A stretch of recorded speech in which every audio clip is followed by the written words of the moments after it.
Graças, paz, irmãos, boa noite. Outra vez a gente se reúne ao redor da Palavra do Senhor para continuar estudando esse livro que é tão rico, que é o livro do Gênesis. A bem da verdade, já faz um tempo que a gente vem estudando o livro do Gênesis. Tem sido para nós muito bom, né? Ver, como eu sempre digo, a história dos começos, como Deus começou toda a história dele, todo o trato dele com a humanidade, e veio culminar em nós. Isso tem sido para nós uma bênção. E a gente hoje vai ver uma história a respeito da qual a gente já tratou. Alguns domingos passados a gente viu, eu tive o privilégio, o trabalho, na verdade, né, feito com um pouco de medo no dia, de trazer para os irmãos a história de Diná e dos Siquemitas. A gente sabe que é uma história bastante difícil, né? Às vezes, dependendo do ponto de vista que você leia, até um pouco indigesta. O episódio que aconteceu com Diná é, na verdade, muito trágico, muito difícil de você observar e aprender o que aconteceu com ela, né? As coisas que se abateram sobre a vida de Diná e a vida dos seus. Resumindo, é um dos episódios mais tristes do livro do Gênesis. A gente vai ver escolhas sendo feitas, decisões sendo tomadas, uma em cima da outra, e essa história redunda em tragédia em muitos pontos de vista para muita gente. Mas eu não queria, obviamente, a palavra do Senhor se renova, e eu não queria tratar com os irmãos das mesmas coisas. O Senhor, Ele sempre traz para nós textos da palavra dele, trata com aquilo que nós precisamos aprender um pouco mais e guardar no nosso coração. E a gente lembra, né, que a história de Diná começa nos informando que ela resolveu sair para olhar as filhas da terra. Nós vemos como aprendemos no dia, um comportamento estranho para as jovens da época. Uma menina jovem que saiu provavelmente sozinha para observar o lugar ao seu redor. A gente vai ver um ato que é aparentemente um ato muito inocente, muito tranquilo, mas a gente vai ver que esse ato, ele expõe Diná e expõe a família dela a essa tragédia, né? Traz graves consequências para ela, para a família, para seu pai, para seus irmãos, para as pessoas que estão envolvidas nessa história inteira. A gente vê que essa narrativa, ela é repleta de decisões que são impetuosas, decisões que são tomadas no calor do momento, sem parar para observar a situação, sem discernimento nenhum, e que consequentemente abrem para aquela família, para as pessoas envolvidas, portas para dor, para vergonha, para destruição, para tragédias literais, para mortes. Todas essas coisas advindas de decisões precipitadas, da impetuosidade das pessoas envolvidas nessa história, que agem ou reagem no seu ímpeto, com impulso, né, com ira, com os desejos que vêm no seu coração. E a gente vai ver nessa história justamente sobre isso que eu queria tratar na noite de hoje, sobre o perigo da impetuosidade. Nós, seres humanos, somos dados à impetuosidade. A gente tem dificuldade de, no calor do momento, em qualquer decisão, parar para pensar a respeito do que a gente precisa fazer, do que está acontecendo ao nosso redor. E essa história de Diná, ela é repleta disso por todos os lados. O perigo da impetuosidade, a gente vê o que a impetuosidade causa na vida dos personagens desse texto, e eu gosto de chamar o perigo da impetuosidade em 3 versões. Porque são 3 atitudes, 3 escolhas, 3 causas diferentes, mas todas as pessoas reagindo na impetuosidade, e todas elas sofrem consequências por terem sido impetuosas. E o primeiro delas é a própria Diná. A gente vai ver a Diná agindo com impetuosidade, ela sendo curiosa, mas não sendo prudente, né? Diná é a curiosidade sem prudência. Como a gente viu, o verso 1 do capítulo 34 nos diz assim: ora, Diná, filha que Lia dera à luz a Jacó, saiu para ver as filhas da terra. Diná não parou para pensar. O texto só fala que ela saiu, que ela foi. Ela quis conhecer as moças daquele lugar, talvez por curiosidade, provavelmente por curiosidade, por um desejo de encontrar outras pessoas, de socializar, como a gente chama hoje, e fazendo isso ela acabou saindo dos limites da proteção de sua casa, de sua família, do seu lar, daquele lugar que ela conhecia, que era para ela mais seguro, e ela se expôs a um ambiente que era moralmente corrompido. E a corrupção moral desse ambiente veio sobre a vida de Diná de um modo trágico. Ela foi abordada, ela foi abusada por um príncipe daquela cidade, Tudo isso porque ela agiu com impetuosidade. A curiosidade dela foi... A impetuosidade levou-a a uma curiosidade sem prudência. E Diná agiu assim, saiu do seu lugar de segurança e colocou-se no lugar de risco. E é uma lição pra gente, irmãos. Muitas vezes a gente, por conta da impetuosidade, essa impetuosidade que se disfarça de curiosidade, a gente também deixa o nosso lugar de segurança espiritual por um impulso, por uma curiosidade, porque a gente quer saber como seria, quer saber como é, e aí a gente se coloca em risco de cair em armadilhas que o nosso inimigo, né, que Satanás prepara pra gente. Muitos de nós caem justamente por conta disso, porque não conseguem controlar o seu ímpeto de curiosidade. A gente vai só porque é curioso, sem parar para ser prudente, e quando vê, caiu. A gente cai na mesma armadilha que Diná caiu. E as consequências, assim como na história dela, não foram só para ela, na nossa história também. As consequências dessa impetuosidade disfarçada de curiosidade, né, que nos faz não sermos prudentes e cairmos em armadilhas, as consequências também abarcam as pessoas que estão ao nosso redor, também alcançam nossas famílias. O segundo personagem desse texto, que agiu também com impetuosidade, é o próprio Siquém. A gente sabe que Diná saindo, ela é vista por Siquém, que é um príncipe daquele lugar, e Siquém, a Bíblia fala que ele a toma, né, e a humilha, né? Literalmente, no versículo 2 do capítulo 34, a Bíblia nos diz: viu a Siquém, filho do Eveu Amor, que era príncipe daquela terra, e tomando-a, a possuiu e assim a humilhou. E é literal. Siquém, ele é o retrato do homem que ele é movido por um impulso de desejo. A impetuosidade na vida dele se manifesta dessa maneira. Ele não consegue controlar o desejo que ele sente. Ele olha, quer, toma mesmo e humilha a menina. Ele não considera consequências, ele age no impulso. Ele vê, quer, toma, e aí, sem parar para pensar no cenário inteiro. Seja ele social, seja ele emocional, seja ele moral, muito menos espiritual.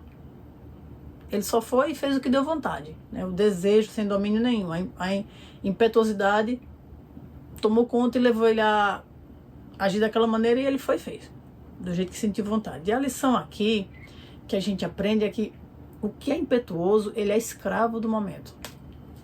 A gente age naquele momento de acordo com a vontade do momento. O impetuoso faz assim e não pensa no que vai acontecer depois. Age pelo que sente, pelo que deseja, e não por aquilo que sabe ser certo.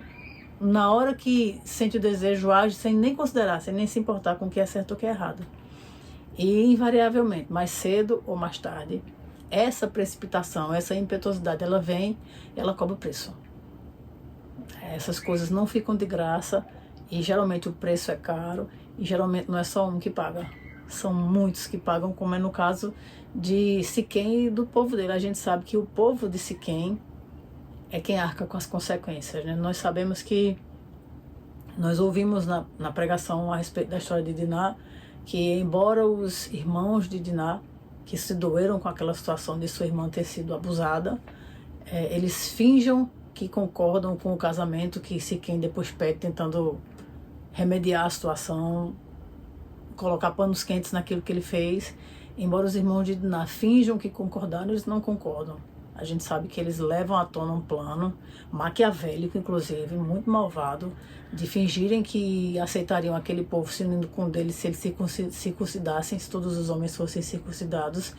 E os homens aceitam e assim fazem. E quando eles estão na pior situação, né, no momento de maior dor por conta da circuncisão nos seus corpos, Simeão e Levi entram e tocam o terror, como se diz por aí, né? Destroem muitas pessoas naquele lugar. O versículo 25 de Gênesis 34 é o que descreve para a gente isso que os irmãos de Diná fizeram, né? O versículo 25 diz assim: ao terceiro dia, quando os homens sentiam mais forte a dor, 2 filhos de Jacó, Simeão e Levi, irmãos de Diná, tomaram cada um a sua espada, entraram inesperadamente na cidade. Algumas versões dizem entraram afoitamente na cidade e mataram os homens todos, mataram todos os varões, ninguém escapou, né? Os seres que seriam responsáveis por perpetuar aquele povo foram todos exterminados. Só ficaram mulheres e crianças que foram levados como escravos. Então, Simeão e Levi, eles também agiram na impetuosidade. Eles personificam para nós uma vingança que é precipitada. Ela é feita de qualquer jeito. Eles não esquecem, não deixam para lá, não perdoam. No ímpeto tomado pela ira, eles reagem com violência. Mesmo que eles tenham tido razão em estarem indignados com o que aconteceu com a irmã deles, eles não buscam em sua razão, eles não buscam o conselho do Senhor. E não buscando, agindo de modo impetuoso, buscando apenas vingança de uma maneira muito violenta, eles mancham o nome da família, eles trazem juízo para si mesmos. A gente vai ver lá na frente no livro de Gênesis, em Gênesis 49, 7, lá adiante, quando Jacó, o pai dele, está se despedindo desse mundo, está abençoando seus filhos, dizendo a cada um qual vai ser o seu quinhão dali para frente, né, qual vai ser a sua herança dali para frente. No versículo 7 do capítulo 49, Jacó diz a respeito dos dois, de Simeão e Levi: maldita seja a sua ira, porque foi violenta, e o seu furor, porque foi cruel. Eles são amaldiçoados pelo próprio pai por conta do que fizeram lá atrás. Então a gente aprende aqui como lição que a ira impetuosa, né, que vem da impetuosidade, ela destrói aquilo que o zelo devia proteger.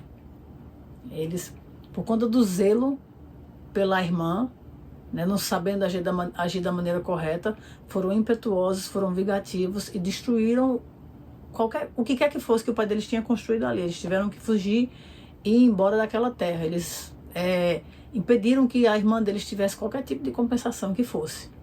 Provavelmente Diná viveu o resto de seus dias como uma solteirona dentro de casa. Alguém que não conseguiu casar-se, que foi anulado. A gente vai ver ela sendo citada lá no meio das pessoas que são contadas no Egito e ponto, não se fala mais de Diná. O impulso de trazer justiça com as próprias mãos que esses irmãos de Diná tiveram, trouxe para a família e para eles culpa e vergonha, em vez da honra que eles tanto lutavam para alcançar. E porque foram impetuosos, agiram sem pensar.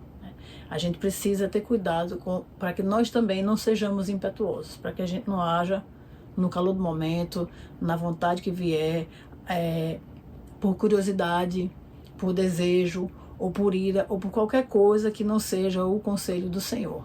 Então, por falar em conselho, eu queria concluir a palavra dessa noite dando 3 conselhos para os impetuosos que estiverem me ouvindo. Eu acho que todo mundo tem um pouquinho de impetuoso em si mesmo. O primeiro deles é o seguinte: tenha calma para discernir antes de agir. E isso não é fácil, é mais fácil falar do que fazer. Provérbios 14, 29 nos diz assim: o longânimo é grande em entendimento, mas o de espírito impaciente mostra a sua loucura. É melhor ser grande em entendimento, é melhor ser longânimo, é melhor mostrar a evidência desse fruto do Espírito Santo na nossa própria vida. A calma, ela é um derivado da sabedoria. Só consegue ter calma aquele que já aprendeu a ser sábio, aquele que, porque é sábio, aprendeu a ser paciente. O impetuoso, ele quer resolver tudo na hora. Nós vivemos em um mundo que é impetuoso. A gente gosta de fast food, a gente gosta de respostas rápidas em redes sociais, em internet. A gente não consegue parar para avaliar e resolver problemas. A gente quer que se resolva na hora. Não à toa tantos transtornos de ansiedade, não à toa essa turma mais jovem, essa geração de hoje que cresce sem saber resolver dilemas. Eles arrumam para si dificuldades na saúde mental porque eles não estão equipados para resolver problemas, porque tudo é rápido, tudo tem que ser resolvido na hora, tudo tem que ser instantâneo. E a vida, a gente sabe que não é assim. A vida muitas vezes coloca a gente no chá de cadeira, no banho-maria, esperando que a gente pense, pondere. A gente tem que descobrir quais são as estratégias corretas para lidar com os problemas. E não é assim que funciona para o impetuoso. Ele quer resolver tudo rapidamente. A palavra do Senhor, ao contrário disso, nos ensina que quem é paciente compreende melhor as situações e evita decisões que não são inteligentes, evita decisões insensatas.